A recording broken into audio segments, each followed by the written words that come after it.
Imagine this. It's midnight in Victorian London. The fog is so thick you could choke on it. The gas lamps are flickering like they're deciding whether to give up, and somewhere in the alley behind you, footsteps. You're wearing a dress that smells like 3 different strangers. You haven't eaten a proper meal in 2 days, and you've just spotted a man who might pay you enough to cover your rent, or might strangle you and toss you in the Thames. Welcome to the world of the Victorian prostitute, where survival isn't about being the prettiest girl on the street. It's about staying alive until morning, and trust me, Hollywood has lied to you about this life.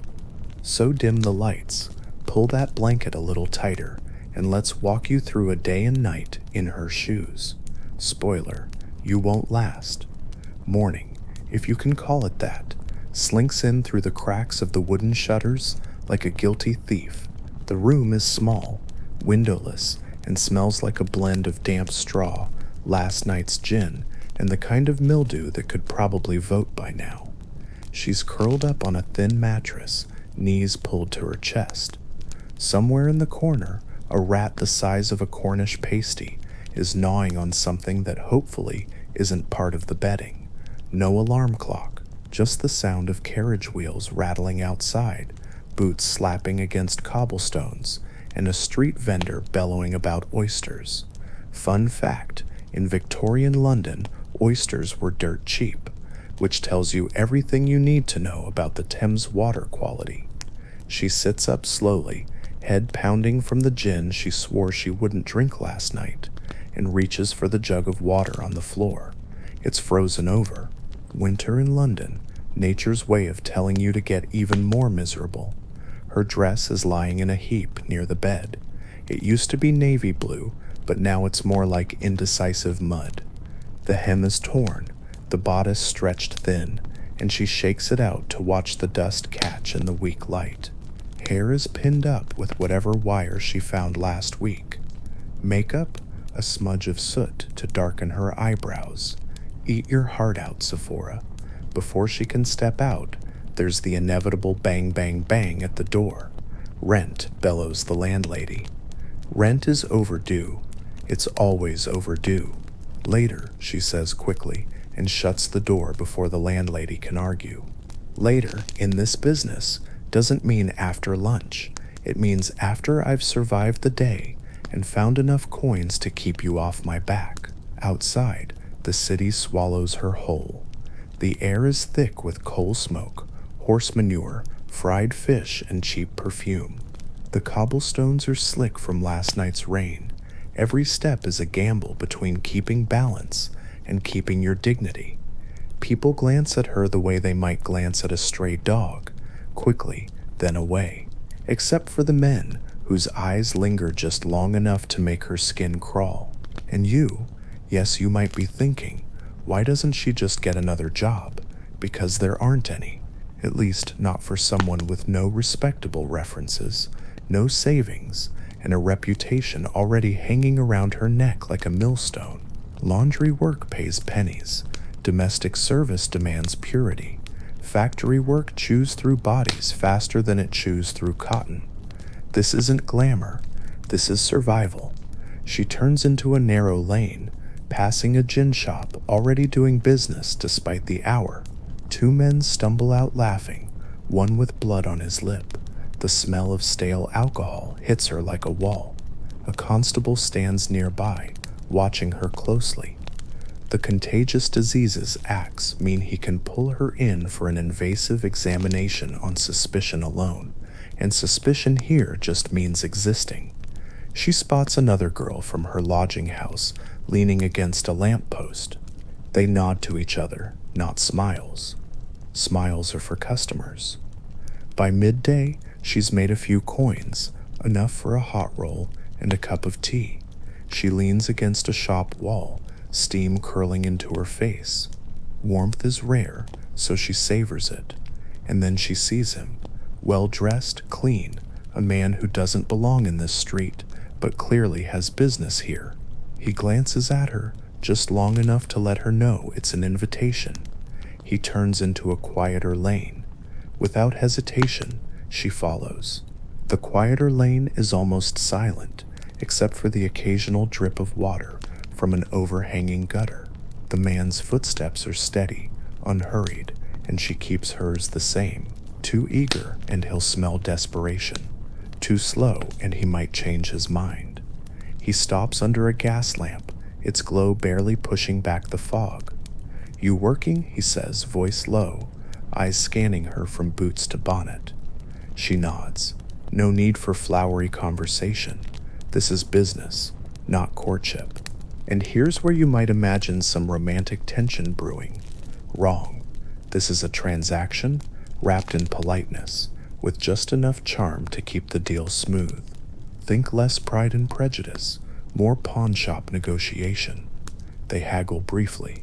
His offer is lower than she wants, but the thought of the landlady's pounding fist tonight makes her agree. He leads her to a narrow lodging house. The hallway smells like old cabbage and wet wool. Upstairs, the room is small, the wallpaper peeling like it's trying to escape. A single candle flickers on the table.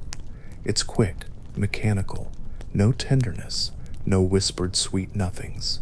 She keeps her mind elsewhere, counting the coins she'll receive, calculating whether she can stretch them for rent and a meal, reminding herself to watch for anything in his pockets worth stealing, if it comes to that.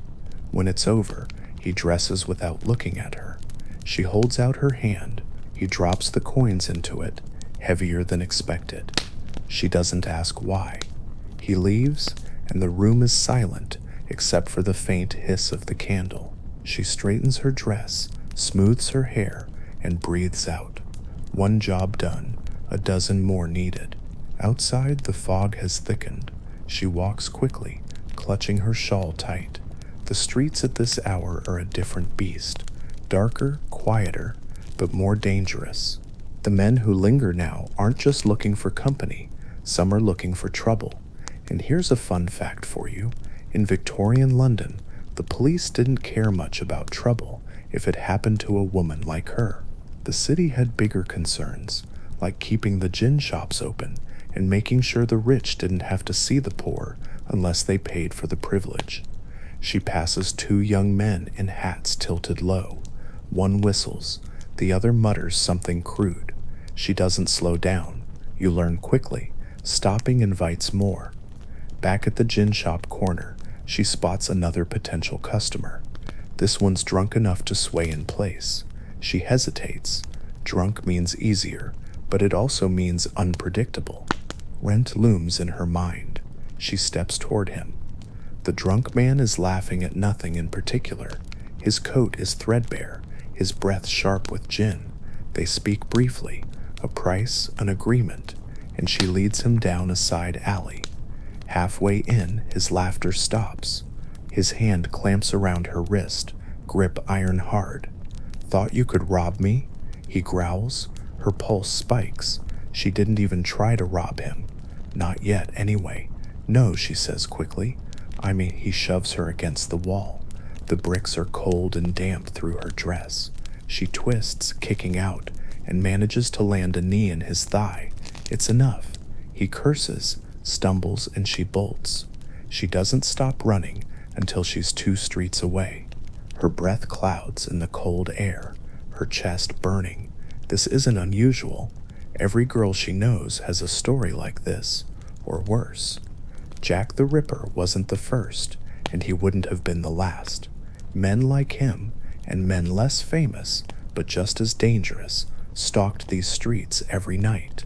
And if one of them decided to take a girl apart, the papers might print her name, misspelled, before moving on to the next scandal. She shakes it off. There's no time to nurse fear. Fear doesn't pay rent. Hours pass. She walks, negotiates, works. The coins in her pocket grow heavier.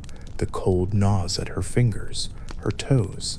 She shares a cup of hot tea with a friend on a street corner, both of them huddled close to the steam like moths to a flame. They talk in quick bursts about the constable who's been asking too many questions, about a new girl who arrived last week and already vanished. No one knows where. No one asks too loudly. By the time she heads back toward her lodging, it's nearly dawn. The sky is a sickly gray, the streets still glistening from the fog. She keeps her eyes down, steps quick, almost home. Her room is no warmer than when she left it. She lights a candle and spills the night's earnings onto the table. Coins clink against the wood, silver and copper, no gold tonight. She counts slowly, enough for rent, food, and maybe a new scarf if she's careful. And here's the kicker. This was a good night. Most nights don't bring in half this much. Some bring in nothing at all, and hunger is a sharper knife than any thug in an alley. She tucks the coins into a small cloth pouch and hides it under the mattress. The landlady will get her share in the morning, and the rest will vanish into bread, tea, and gin. Not because she's reckless, because there's nothing else to spend it on that lasts. Victorian prostitutes didn't get retirement plans, no pensions, no savings accounts. If you couldn't work, you begged, or you starved. The smart ones, and she likes to think she's smart, kept a mental ledger. How much for rent, how much for food, how much for the doctor when the inevitable fevers came. And yes, the doctor, or rather the doctor, because half the medical men who treat girls like her were quacks with more interest in her purse than her pulse. She undresses slowly, rubbing warmth back into her arms. Her dress goes onto the chair, boots lined up neatly beneath. The mattress is lumpy, but it's hers for now. She crawls in, pulls the blanket tight, and lets her eyes close. The city is quieter now, though never truly silent. A distant bell tolls. Somewhere a cart rumbles over the stones. She lies still, staring at the dark. This is her life. The cold rooms, the dangerous streets, the clients who blur together. The constant calculation, coins versus safety, rent versus risk. And here's where you, sitting in your warm room, might think, I'd never let it get this bad. But Victorian London didn't give women much choice. A single twist of fortune, a death, a lost job, an empty purse, and the street was waiting. She isn't thinking about escape. Escape is a luxury for people who can afford to imagine it. She's thinking about tomorrow's work, about whether the man in the top hat will be back, about whether she can buy boots before the snow gets worse. And maybe, just maybe, she's thinking about a version of herself that gets to wake up without the rat in the corner and the landlady pounding on the door. So tell me, honestly, would you last a night?